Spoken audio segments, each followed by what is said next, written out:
Level up patrol na! Level up patrol na!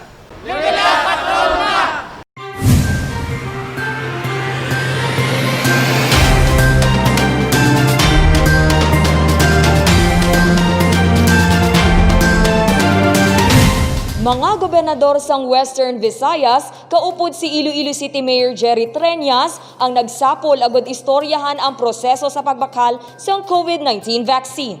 Nagtingob ang lideres sa Western Visayas ang weekend. Ginistoryahan ang proseso nga pag-aagyan agud makabakal sang vaccine kontra COVID-19. Kung ano ka-epektibo ini kag kung saan-o sarang masuguran ang vaccination. Upod sa sinapol si Secretary Carlito Galvez, ang Chief Implementer of Government Policy Against Coronavirus. Nag-agree tanan nga mabakal sila sang vaccine. Gina-istoryahan nila kay ina si Secretary Galvez kung ano nga ang baklon.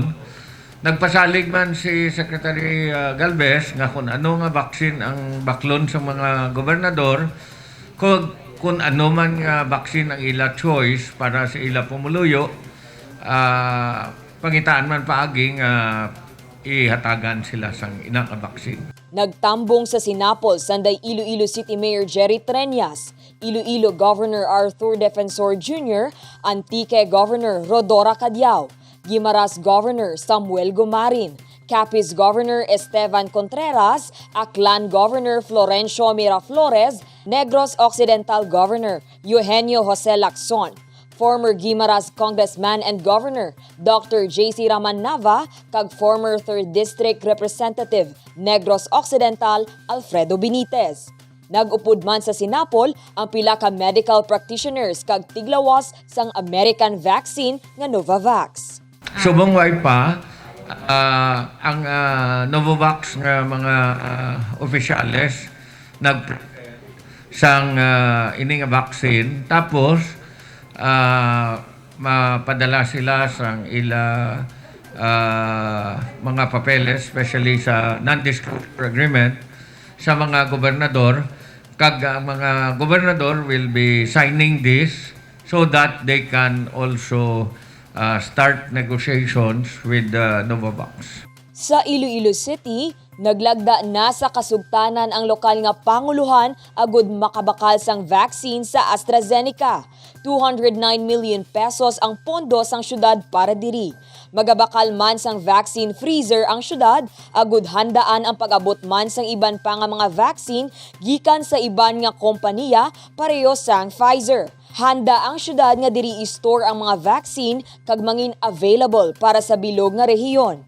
Kapin 70% sang populasyon sa rehiyon 6 ang target nga mabakunahan kontra COVID-19. Dane Raffles para sa Level Up Patrol. Iloilo City Agriculturist Office may bago nga 30-footer fiberglass boat nga ila sarang magamit sa mga operasyon na gud mapasangkad ang pagbantay sa Iloilo River. Gamay nga bangka ang ginagamit sang Iloilo City Agriculturist Office sa pagsuyod sa Iloilo River. Apang sa mga masunod nga inadlaw, magasugod na sa pag-operate ang 30-footer fiberglass boat nga bago lang gintugyan sang opisina ni Department of Agriculture Assistant Secretary for Visayas, Attorney Hans Didulo, para sa lokal nga panguluhan sang syudad sang Iloilo. Initiative sang aton nga mayor nga nagpasa sa sang request sa among sina kag the BFAR and the Office of Department of Agriculture for the Assistant Secretary for the Visayas, Attorney Didulo, nga naghatag sa ato sang isa ka 30-footer nga fiberglass nga boat. Pwede naton magamit sa patrolling, pwede man sa pag-check up sang Iloilo River. Kompleto siya sang paraphernalias kag butangan talaga sa sing katig kag tarik. Mas moderno ang fiberglass boat nga ini nga sarang makakarga sang napulo ka tawo. Gamiton ini agud mas mapasangkad ang mga programa sang syudad agud maproteheran ang Iloilo River, partikular na nga mapadayon ang kalimpyo sang suba. Gamiton man ini sa pagmonitor sang illegal fishing sa suba. Nahibaluan may pila na ka mga naglapas ang naisyuhan sang notice of violation matapos nga nagagamit sang pukot sa pagpangisda bisan pa nga ginadilian ini sa Iloilo River.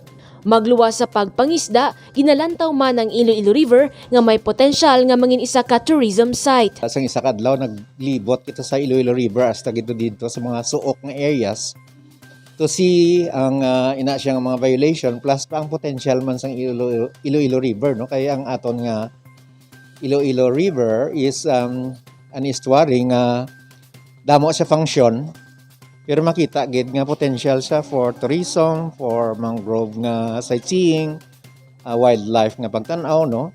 Kaga as ilistaran siya sang mga isda, no? Nga pwede gid makabulig man sa aton nga malalibhod sang aton nga mga isda on a controlled basis. Samtang nagapati man ang city agriculturist nga dako nga bulig sa pagpadamo sang marine resources sa Iloilo River ang programa ni Mayor Jerry Treñas nga mangrove reforestation. Ini nga proyekto hindi lang iyas ang syudad kundi kaupod man ang pribado nga sektor. Dako nga bagay ina, no? Kaya ang Iloilo River naton nagakinanglan gid sa pagbuligay sang tanan sa iya nga katinloon kaga specifically sa pagpatubo sa mangrove. Kaga I'm sure nga ginbuligan ina sang UP man kung anong klase mangrove ang ibutang kay ilistaran ina siya sang spawning niya siya kung dira nagaitlog ang mga isda, no? Kaga ginaistaran ina siya sa mga crabs again for food security naman na. Ang mangrove reforestation pagpakita man sang mabaskog nga public-private partnership sa syudad sang Iloilo. Jennifer Garcia Hernandez para sa Level Up Patrol.